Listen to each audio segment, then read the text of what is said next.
irimo kutubwira ngo mbese bishoboka bite ko ubukwe bwataha tukagenda tukajya muri ubwo bukwe ariko mu gihe gitoya tukongera kumva batubwira ngo nituze tujye kureba za gatanya ziriho. Icyo kintu ngewe ndumva gukunda ni kimwe no kubaka ni ikindi, kuko ntawe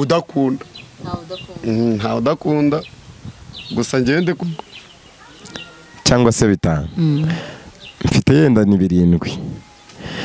Ejo ni mwebwe buri abadamu bafite izindi mbaraga zihariye kuri twebwe, nubwo twebwe Imana dutegeka kubakunda kandi Imana ikatubwira ngo umugabo ni umutwe w'urugo, nibyo, ariko nanone twikwirengagiza ko umutwe utabaho nta gihimba.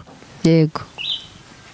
Bityo rero ibyo kurya abana bari burye, agataha kurura za hene, ahetse umwana kunda, inyuma hari umutwaro w'ibirayi, yagera mu rugo akahagera bwije. Yego. Kubera ko yacikaniwe, yabuze uwo bafatanya. Nukuvuga ngo urukundo yarwujuje wenyine. Kandi bakagombye kuba bafatanije. Umugabo yava mu kabari yasanga saa 3 ntibirashya, kavuga ngo umugore amaze kunsuzugura, akajya hagakubita. Sicyo cyakabaye muri iki gihe kiriho. Icyagakwiye kuba kiriho.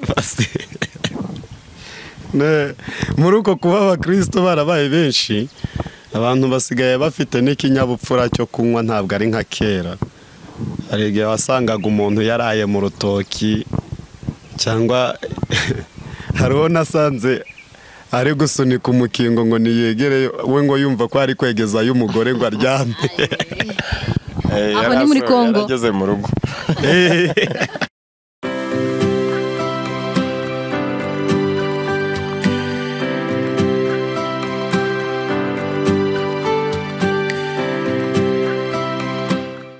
Umuhoza Divine, abakunzi bacu turabasuhuje cyane aho muherereye hose. Imana y'amahoro ikomeze kubana namwe.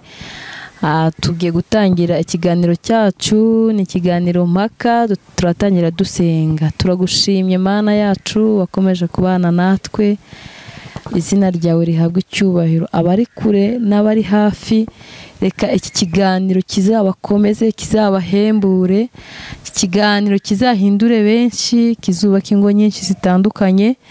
Izina ryawe rizakomeze kuganza mu mitima y'ubwoko bwawe. Tugushimiye ko ugiye kubana natwe muri byose. Izina ryawe rikomeze kwamamara ahantu hose. Mwami wacu Yesu Kristo, twizeye kubyumvisha kandi kubanye natwe. Amen. Amen. Turabasuhuje abakunzi ba Moza Divine. Noneho mbazaniye abatumirwa babiri, abasore beza cyane n'abapapa. Ni ukuri Imana ibahe umugisha. Ikiganiro cyacu ni ikiganiro mpaka, kiravuga ngo kuki ingo z'iki gihe zisenyuka. Ese ni iyihe mpamvu yatuma urugo rwatangiye rufite imbaraga rwamara iminota mikeya rugasenyuka? Ni iyihe mpamvu? Aha rero dufite abakozi b'Imana n'abatumirwa bacu. Reka mbasabe bibwire abakunzi ba Moza Divine. Murakoze. Amazina yanjye nitwa Ngabonziza David, naturutse Mahama, karere ka Kirehe, naho nkorera umurimo w'Imana mu itorero rya ADPR. Ndi umugabo ndubatse, mfite umudamu umwe n'abana 2. Umukuru afite umwaka n'amezi 9, ukurikiyeho ni umusore afite imyaka irenga 20. Urumva Imana yangiriye neza. Yarakoze kabisa. Wakwibaza ngo mbese kubera ko umukuru ari ufite imyaka mike, umuto akaba ari ugira myinshi. Uwo niwe nahagarariye ku mubatizo. Imana yangiriye icyizere mu mwana. Urumva ko ndashima Imana. Imana shima. Murakoze. Umutumirwa wacu arakoze cyane, bamwita Ngabonziza David. Ni umukozi w'Imana, asengera muri ADPR, afite abana 2. Imana imuhe umugisha, turakwakiriye cyane. Murakoze. Imana iguha umugisha. Dufite undi nawe imbere ya kamera, reka nawe atwibwire.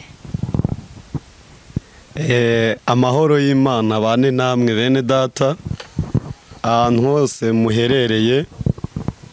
ndabashimiye cyane kuba mudukurikiranye amasaha ku mufatanyabikorwa wanyu Muhoza Divine. Amazina yanjye nitwa Nshimiye Imana David. Nshimiye Imana David, ndi umugabo ndubatse, mfite umugore umwe n'abana babiri, ndi umukristo ndakijijwe, ndirimba muri korali Abaragwa b'Ijuru muri ADPR. Ndumva ibyo bihagije. Nshimiye Imana rero, ndabona mwese muritiranwa, sindi niba muri n'inshuti, ariko nyine ngo uririmba muri korali Abaragwa. Imana ishimwe cyane, turabakiriye mwumve mwikaze. Hanyuma hano kuri uru rubuga rwacu rwa Muhoza Divine, ni urubuga ruvuga Imana cyane, haba hariho indirimbo zihimbaza Imana, haba hari ibiganiro bijyanye no guhembura imitima y'abantu benshi bari gusenya ingo. Rero namwe tubahaye ikaze kubw'iyo mpamvu. Uko mubyumva, turahera hirya kuri David Ngabonziza atubwire ese niki gituma ingo z'iyi minsi zisenyuka. Wowe iyo ubirebye ugataha ubukwe hashira amezi 2-3 ugasanga hatangiye kuvukamo intambara, ese ni iyihe mpamvu yaba itera gutuma abantu badahuza bagasenya ingo ako kanya? Ni karibu. Yewe icyo mbona, mbere ya byose ndabanza gushima kubw'uyu mwanya twahawe wo kuza kuganira ku ngo z'iki gihe. Ingo z'iki gihe akenshi zisenywa n'urukundo rw'agahararo. Abantu bari gukundana urukundo rwo kubeshyana, umuntu agakundana n'undi, yego bagakora ubukwe bigaragara ko bakundanye, ejo haza ibiza rwa rukundo ntiruba ruhereza agaciro. Iyo udahaye agaciro urwo rukundo, no gusenya kuba kuhageze. Kubera iki? Muri babiri mukwiye gufatanya iyo nzira. Rero iyo utagikundanye n'uwo muri kumwe, byanze bikunze urukundo rwanyu rumva rumara igihe gito, n'urugo rwanyu rukamara igihe gito. Ese ahari wenda nk'ubajejeho gato, hari icyo Imana yaba yarabivuzeho ku bijyanye n'urugo? Imana ibivugaho cyane. Mu Befeso ibice 5:25 Imana irabivuga. Mu Migani Imana irabivuga. Abakorosayi Imana ivuga kuri izo ngo. Dusangizaho gatoya ubivanye mu jambo ry'Imana. Yego, murakoze. Bibiliya ntabwo iri kure yacu, reka twese dufatanye ijambo ry'Imana. Dusanga mu Befeso n'ubundi hamwe nababwiraga ibice 5 umurongo waho wa 25. Mve uko atubwira, ariko tubwira ngo bagabo mukunda abagore banyu nk'uko Kristo yakunze itorero akaryitangira. Ntago ndengaho ngaho. Abagabo ariko tubwira ngo bagabo mukunde abagore banyu. Yego. Nk'uko Kristo yakunze itorero akaryitangira. Bivuga ngo umugabo ategetswe cyangwa se ategetswe gukunda umugore we cyane. None nk'umugabo udafite nk'urwo rukundo Bibiliya yatubwiye, we aba ari muri uwo mwanya Imana yishimira, cyangwa se aba yaciye ku ruhande? Ntabwo aba ari muri uwo mwanya. Kuko niba ijambo ry'Imana ari ryo ribidusabye akaba ntarwo afite, ni ukuvuga ngo muri uwo mwanya ntawe urimo. Ni ukuvuga ngo mbere y'uko ubundi ukunda umugore wawe, ugomba kubanza wowe kubyiyumvamo. Wamara kubyiyumvamo, nawe ukarushaho kugira gute? Kumukunda. Ariko cyane cyane ubisanishije n'agaciro Kristo yakunze itorero rye. Kuko niba yaremeye kuza kudupfira, ntacyo twatanze. Ni nako n'umugabo agomba gukunda umugore we, ntacyo umugore kindi yenda byiza cyangwa se bindi bikabije akoze. Urakoze cyane. Reka ku ruhande rwawe tuvugishe David nawe twumve uko abyumva, niba se koko yemeranya n'iryo jambo riri muri Bibiliya, atubwire niba ari koko umugabo agomba kubahiriza gukunda umugore we cyane nk'uko Kristo yakunze itorero. Ni karibu. ngewe uko ndi kubyumva ntabwo nashobora gutsinda urukundo rurimo nta kintu nahindura, kuko urukundo ni mwene nyina w'Imana, ntabwo nabihinduraho icyo kintu cyo, iyo ngingo irabarengera. Gusa hari icyo ngena mfataho ku buzima bwanjye mba mbona harimo kurengera, irimo kutubwira ngo mbese bishoboka bite ko ubukwe bwataha tukagenda tukajya muri ubwo bukwe, ariko mu gihe gitoya tukongera kumva batubwira ngo nituze tujye kureba za gatanya ziriho. Icyo kintu ngewe ndumva gukunda ni kimwe no kubaka ni ikindi, kuko ntawe udakunda. Gusa ngende kumvira iri jambo riri kubarengera, niba ndi umugabo ngomba gukunda umugore, yego ndabyemera, ariko aho ntari kubyemeranyaho naho ni mu buzima bwa buri munsi. Ni uko iyo ukunze umuntu ukamwereka amarangamutima yawe, kugusenya birakorohera. Uru rukundo ndumva nta kintu naruvugaho cyane, kuko n'ijambo ry'Imana rivuze ngo abagabo dukunda abagore bacu, nyine nta handi, ubwo badukubitiye mu mavi nyine. Badukubitiye mu mavi, reka tubakunde. Abagabo bubahwe n'abadamu bubahwe muri make. Niyo ngo umuntu ufite urukundo ni umugabo, umugore we ntago ategetswe, nta nubwo binamureba, ntago ari ibye. Ngo abagabo dukunda abagore bacu, nyine turabikora muri uko kubikora, kandi gusa icyo nari mbivugiye ni uko bavuze ngo tubakunde, ariko impamvu harimo gukunda umuntu, wamukunda akarengera, ugasanga kafati umugabo wanjye arankunda, ndabizi ndanamukunda, wajya gusanga ugasanga arimo gutaha nijoro iyo yagiye, cyangwa agafata inzira akajya mu birori ntamenyesheje uwo babana ngo umugabo wanjye arankunda.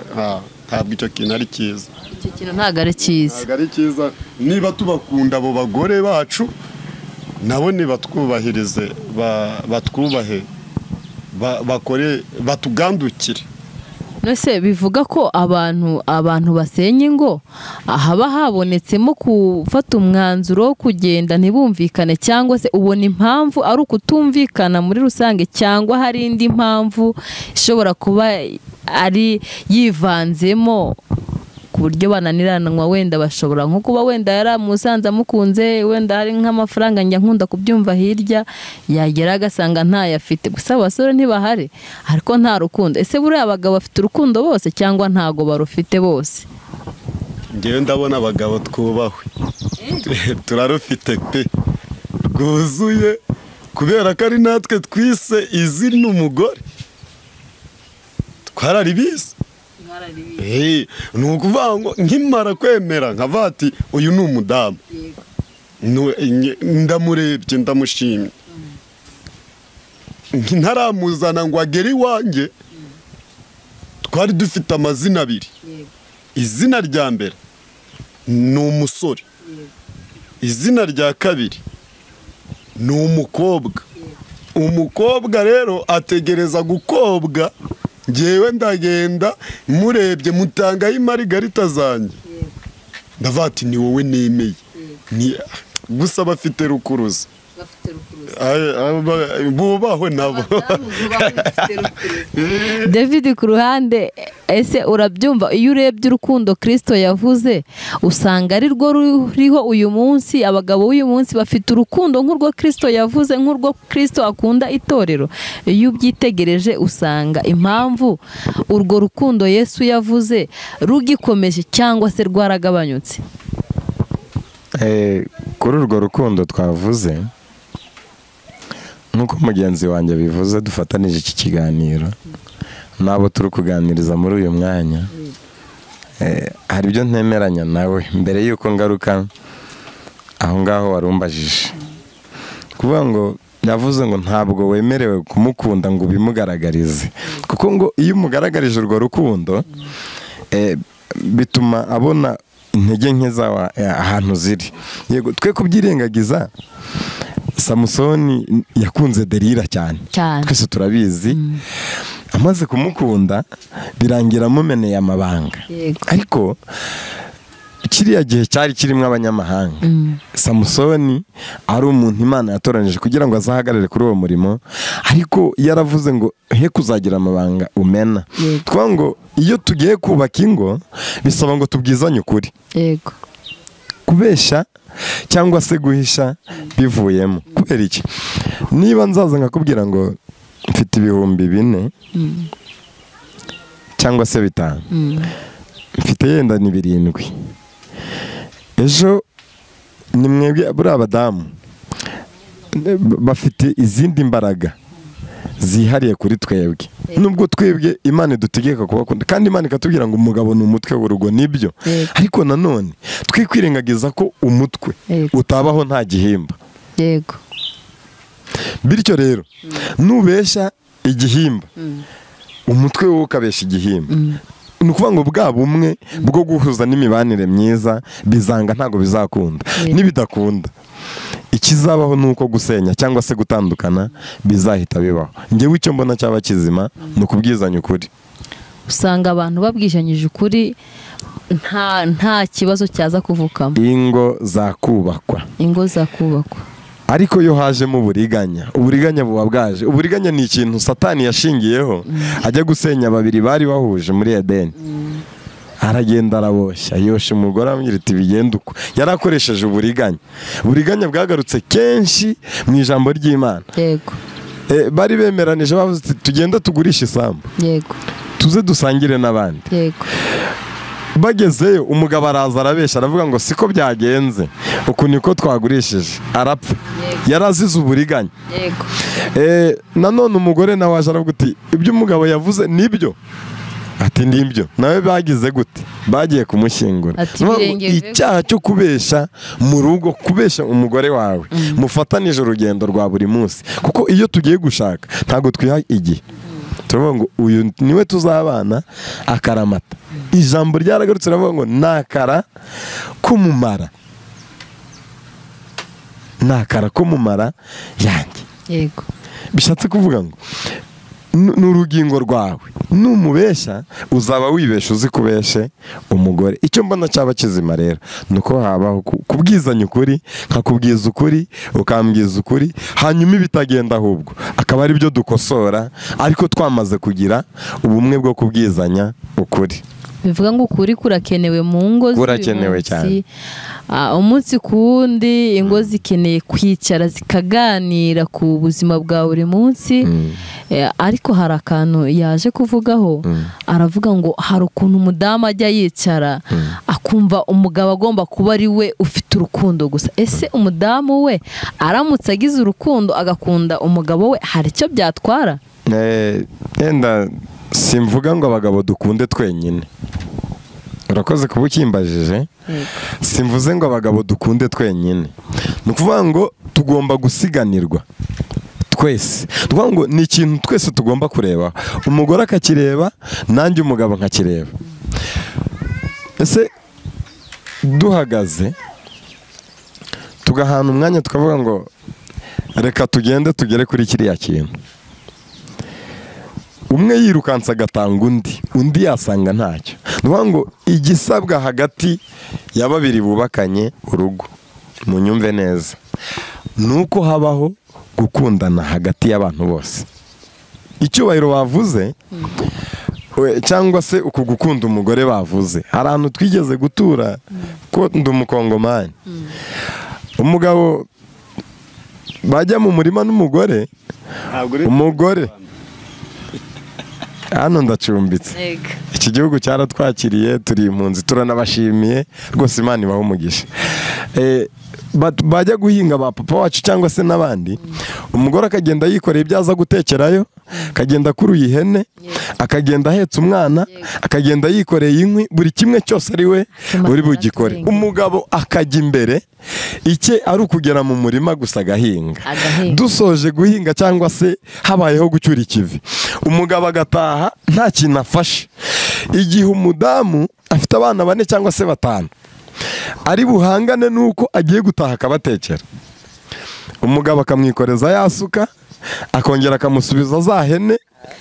Ntabwo ari iz'umugore, ni zacu twese, nizo hagati y'umugore ndetse n'umugabo. Bitavugitse ngo ntago naguharira ngo ugende ukore wenyine, kuzuzanya. Nicyo warumbaje ngo mbese ku mudamu ho ntibikenewe, hose birakenewe. Umugabo akajya imbere agatahana mu kabari, umudamu agataha yikoreye inkwi, ibyo kurya abana bari burye, agataha akurura za hene, ahetse umwana ku nda, inyuma hari umutwaro w'ibirayi, yagera mu rugo akahagera bwije.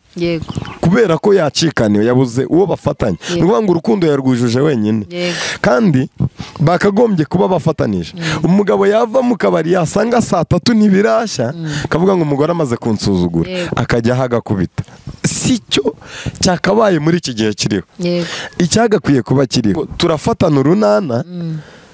Urugero nka mugenzi wanjye, tuvuge ko ari we twubakanye, ndamufata nawe amfate, dukomezanye kugira ngo tubashe kugera ku ntego za rwa rukundo rumwe Kristo yadusabye. Ariko hatabayeho gufatanya ntago byakunda. Ni ukuvuga ngo umugore akunde kandi n'umugabo akunde umugore we. Batubirindike kuri Nshimiye wundi. Kandi ese icyo kintu avuze ahari kuri uyu munsi cyaba kikibaho, aho umudamu akora cyane kurusha umugabo?